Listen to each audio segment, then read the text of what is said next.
we're going to present chapter 10, focus on language learners, style, strategies, and motivations. And our team have two members, me and Vin.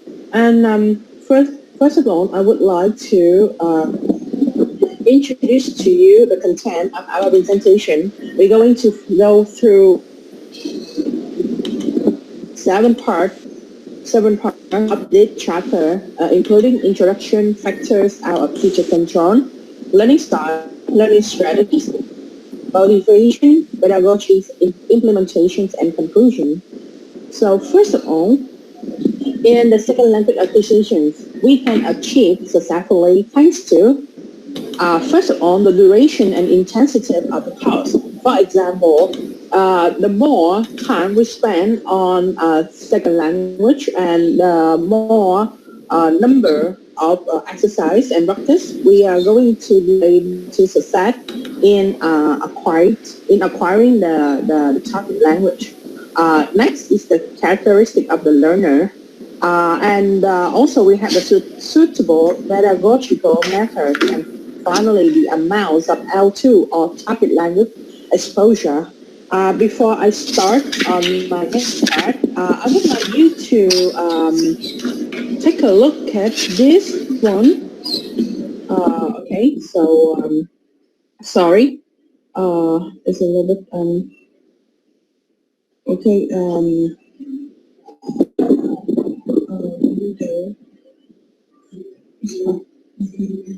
Okay, I would like you to use your phone to scan for this code, or you can join at slido.com and enter my code here. And we're going to make a survey. So, as I say, there are 4 factors that contribute to the successful second language acquisition: the durations, the intensity, the character of learner, and the exposure, as well as out of 5, the method, the teaching method. Can you see the slide? Hello?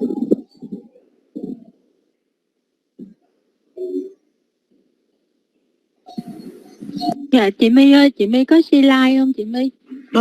Chị đang share cái slide cho mọi người á. Can you see the slide? Dạ chưa có thấy gì hết đó chị. Okay, let me see. Can you see it now? Dạ rồi. Okay, can you scan the code?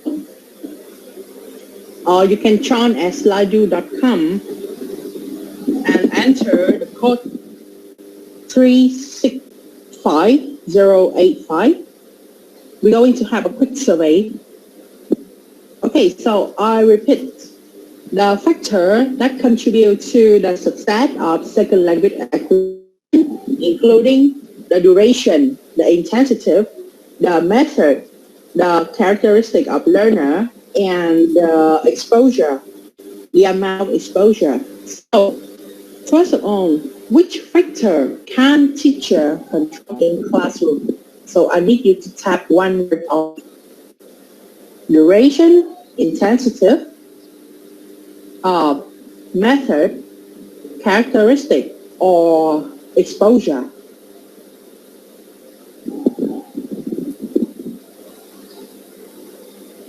We have to choose one of the things that you have just told us. Yes. What factor can teacher control in classroom?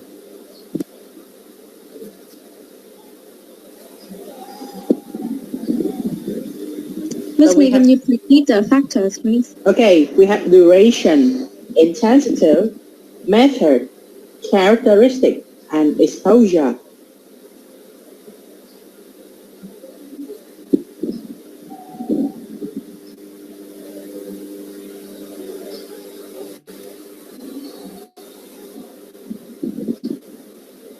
I have 7. Okay, duration, we have 2 both here. Duration and characteristic.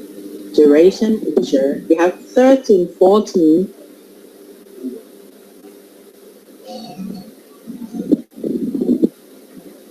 How about the other? We have 14 answers here. How about the other? Do you have any problem? We have 16 answers now. Actually, I am confused about the word characteristics. What is the characteristics here mean? This is the learner characteristic. Yeah, okay, thank you. Learner characteristic, yes.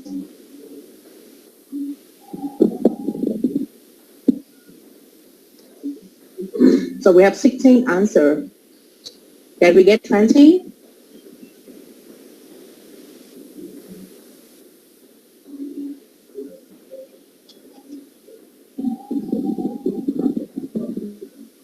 Okay, so we have 17 learner strategies.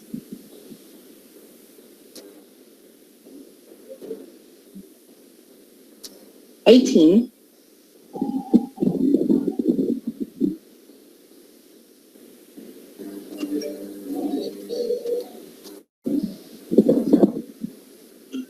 Okay, so as you can see here, 18 people here, and the most answer that the factor we cannot control in our classroom is the characteristic of a learner. I think that the learner strategies and the study interest, it belongs to the characteristic of the learner. The duration and exposure, I think that the teacher can still control because the durations, you can increase or decrease it.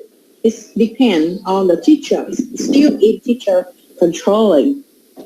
Okay, so let's get back to my slide so we can see. Okay. So.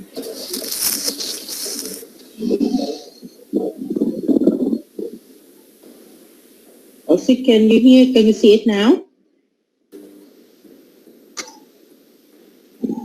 Okay, so Yes. in this part, we will focus on the characteristic of learner in this presentations. Okay, so like we already took a survey that the characteristic of the learner is something the teacher cannot control, and according to the characteristic of the student, there are 3 factors that we cannot control.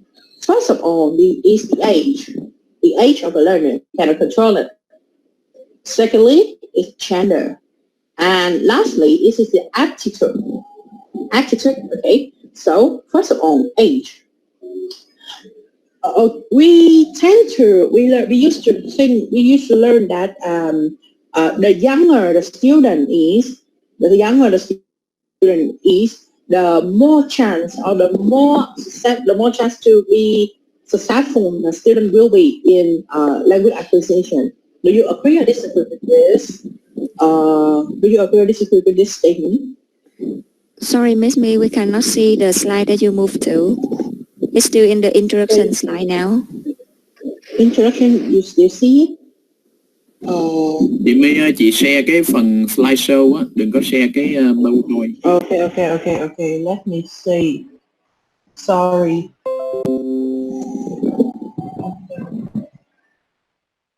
Sorry, guys. Okay. Can you see it now? Can you see? Hello? Yes. Okay now. So we already took a survey that the factor that our teacher control, right? Like I already said, is the age, the gender, and the attitude. Okay, so first of all, let's take a look at the age. So we used to have a statement that the younger the student is, the more chance to be successful in language acquisition he will be. Do you agree or disagree with this statement?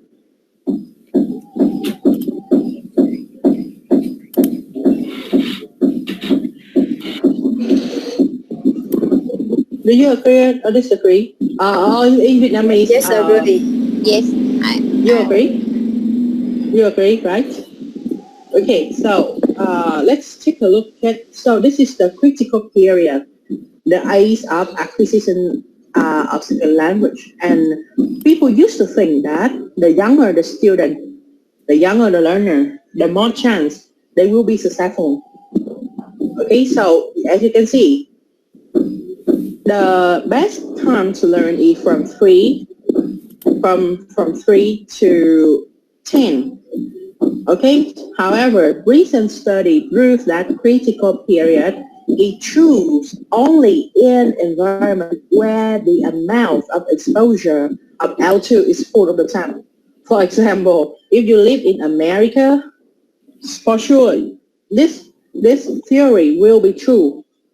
However, in Vietnam, when the L1 dominates the L2, then this theory is not quite true. And in environment where L2 exposure is smaller, like I already mentioned, Vietnamese environment, the older learner are likely to succeed.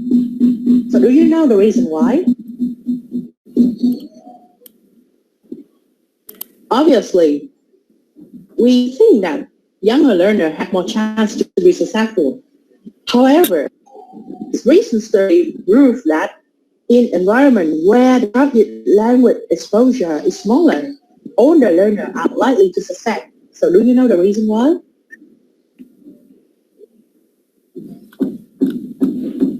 Is there any guess?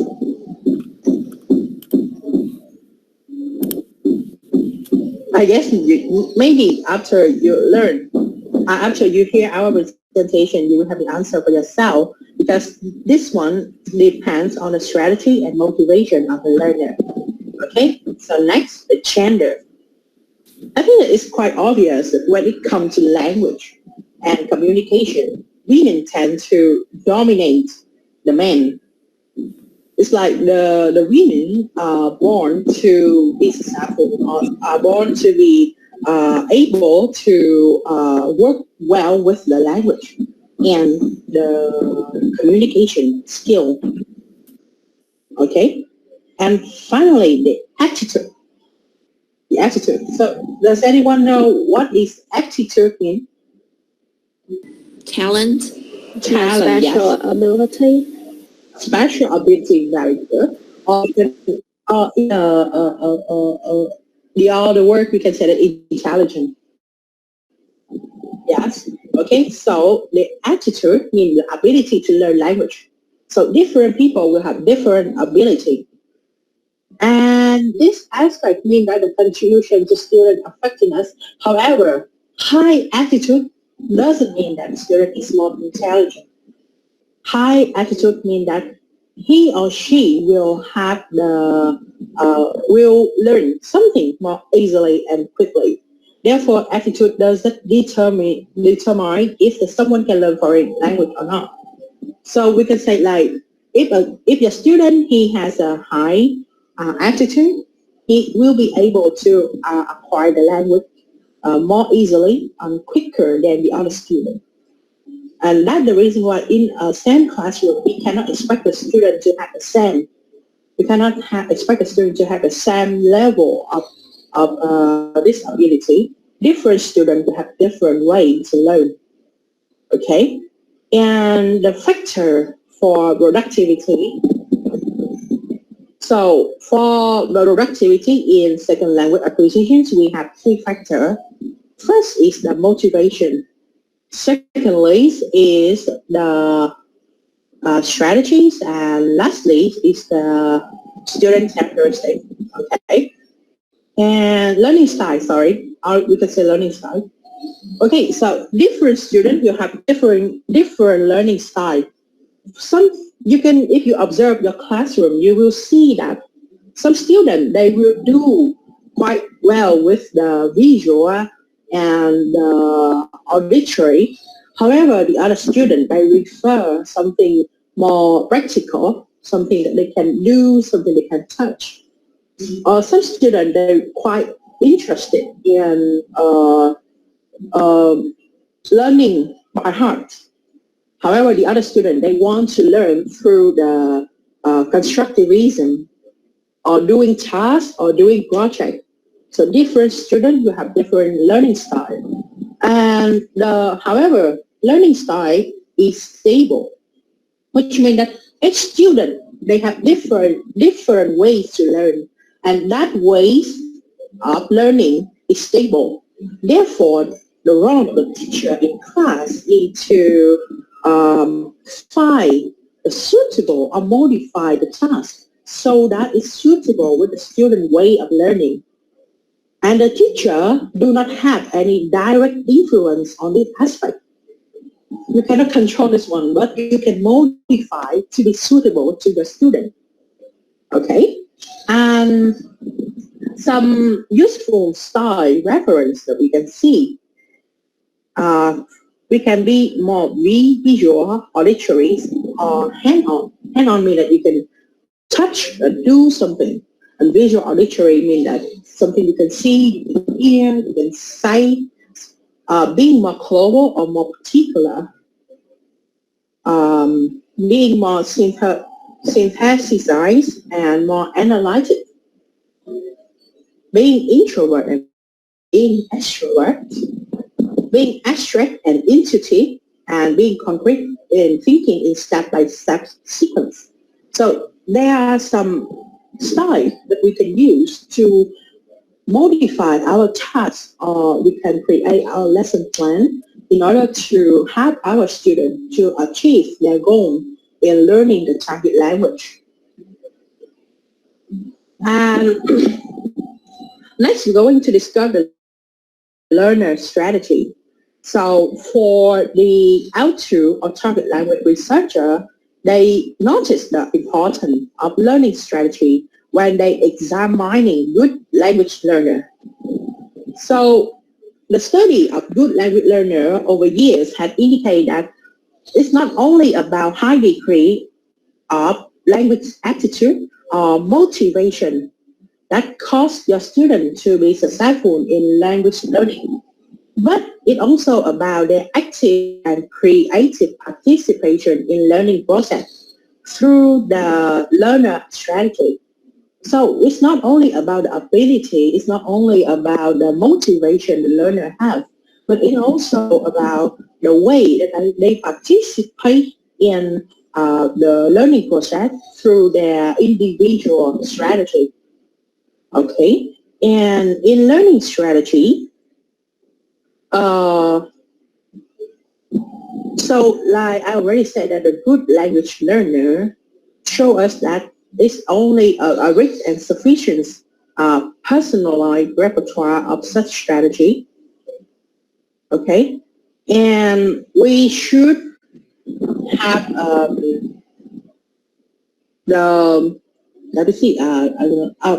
we should have distinguish between the language learning and the language use strategy.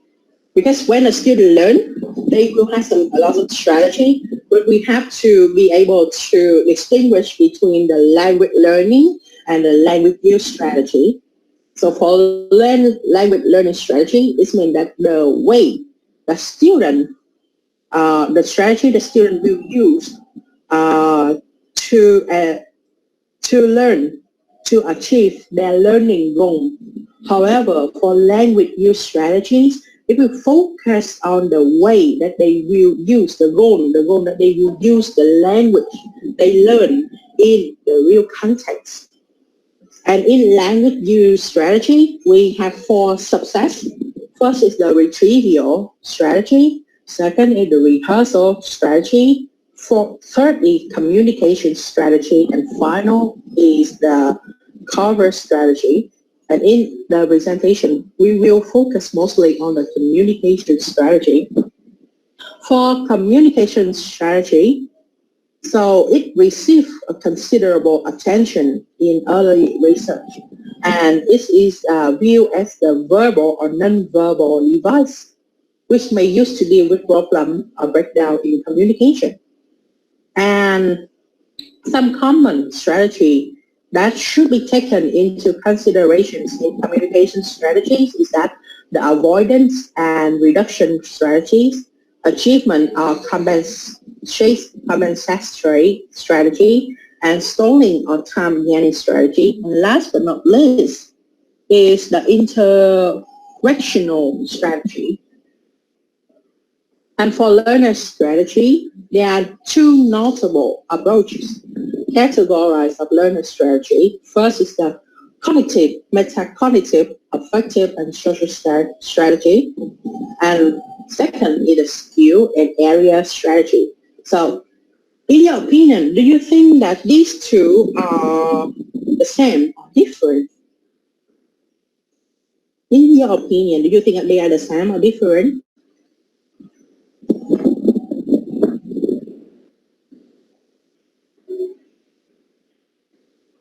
Hello?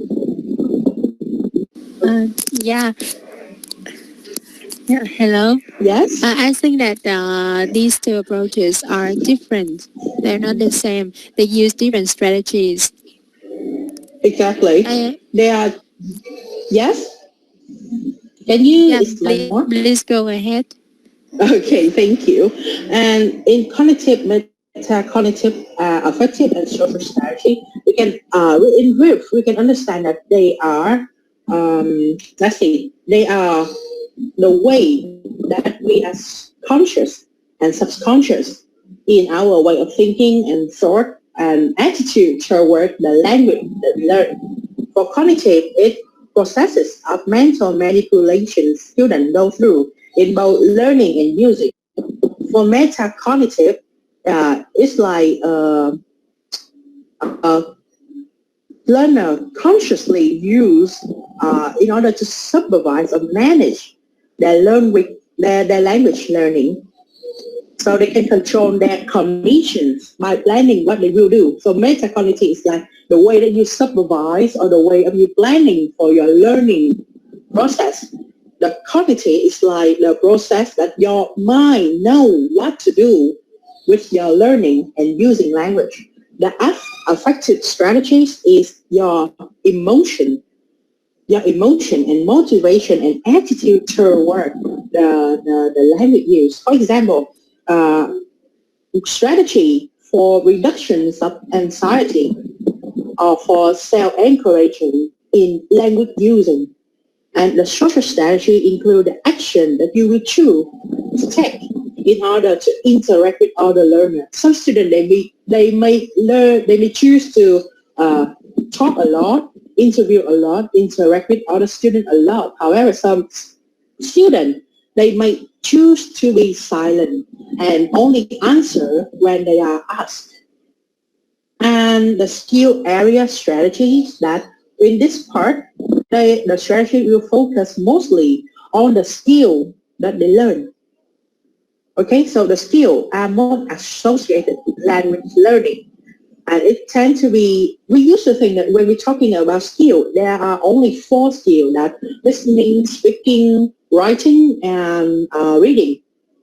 However, along with those skills, we still have the other key skill, such as vocabulary learning, or grammar learning, or the use of translation. And different skill area strategy will set the student way in a way to approach or way to plan for their learning process differently. For example, in listening strategy, it increased the exposure to new language through listening to authentic source. For writing, they will plan to write an academic essay or monitoring to see how the writing is going. For reading, is to creating the reading habit in target language. And for speaking, is creating opportunity for speaking practice in target language. So you can see here is that for skill area strategies, it's more like the student or the teacher will create a chance in order to enhance the specific skill to be able to use as much as possible in the target language. And the key skill, the vocabulary, the grammar, and the translations. For vocabulary, we tend to think about the way to memorizing new words. For grammar, it's to mastering verb tenses. And for translations, it enhances learning language and using through translations from L1 to the target language, vice versa, or working directly in the target language as much as possible through the translations. And coming up next is the motivation part, which will be presented by Mr. Vinh. Okay. Okay, thank you for introducing me, Miss May. Yeah, I will continue our presentation in chapter 10. Okay. Now, class, can you see my slide well? Okay. Yes. Okay, thank you. Yeah, as you know, one of the factors that the teacher can actively address to increase the effectiveness of the instruction is learning style, learner strategy, and the last one is motivation. Yeah, so motivation is one of the very important, key in learning language. Yes. Okay, as you know, in generally speaking, motivation can be a kind of internal drive that stimulate a person to perform a course of action, and it's the process cause to the acts. But specifically in learning, motivation is also the key learner variable because nothing can happen without it. Yeah? And motivation can be promoted consciously, which is good news for L2 teacher. Yeah, it means that by employing certain methods, is it possible to change learner motivation in a positive direction. Yeah.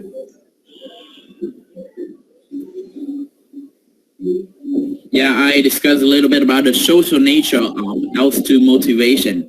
Yeah, motivation to learn the second language is very different from motivation to learn any other subjects. This is because the second language is not only a communication code, but also a representative of the second language culture where it is spoken. Yeah, as a result, the second language motivation will always have a strong socio-cultural component.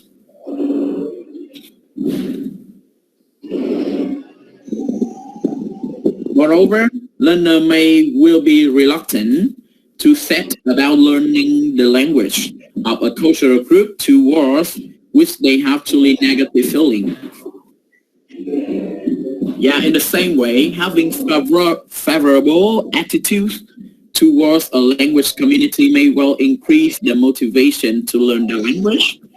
Yeah, so in this case, we can consider motivation as the process of creating, arousing, controlling, and maintaining the good behavior for over the time. Yeah, motivation as a dynamic process. Why? The first reason is that a second important aspect of second language motivation is that it is not stable and static, but it's rather in continuous process of change. It undergoes a cycle that has at least 3 distinct phases by the following mentions. Yeah, first, the motivation should be generated based on the selection of the goal, and we can call it the process of choice motivation. Yeah, second, it should be generated while a particular action lasts actively. Yeah, and what we call executive motivation. And the first one is the motivational retrospection. That means the learner can have a look at the past experience, and they will have a checklist what they have done to achieve their goal. Yeah, and then they self-evaluate about how things went. Yeah, I would like to mention some strategies to motivate learning. The most obvious way to help classroom practitioners by providing a list of practical motivational techniques that teacher can apply. Yeah, according to Renee in 2005, identify 4 principal aspects of motivational teaching practice.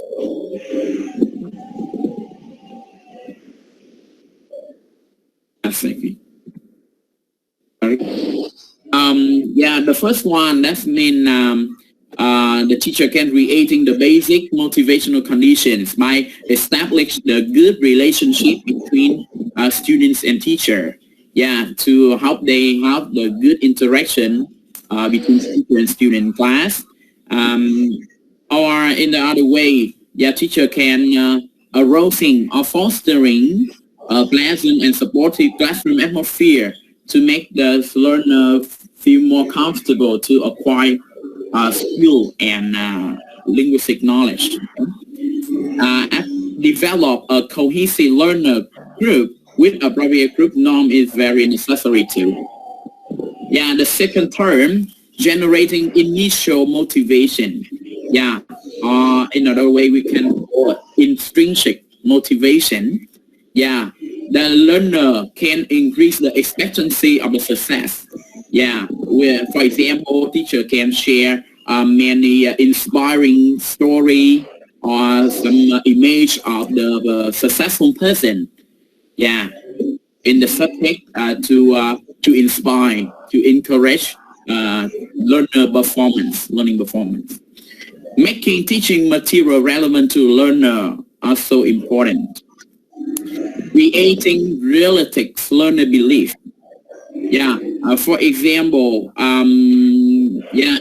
it will be not clear. It will be not clear if the learner just say that I would like to speak English fluently. Yeah, it's maybe a goal, but it's unrealistic. Yeah, the realistic belief mean that, for example, they can set a goal that I would like to have a 10 minutes conversation with the foreigners about what they like. Yeah, it's a very specific goal in setting goal for learning. Yes. In the third phase, maintaining and protecting motivation is very necessary too.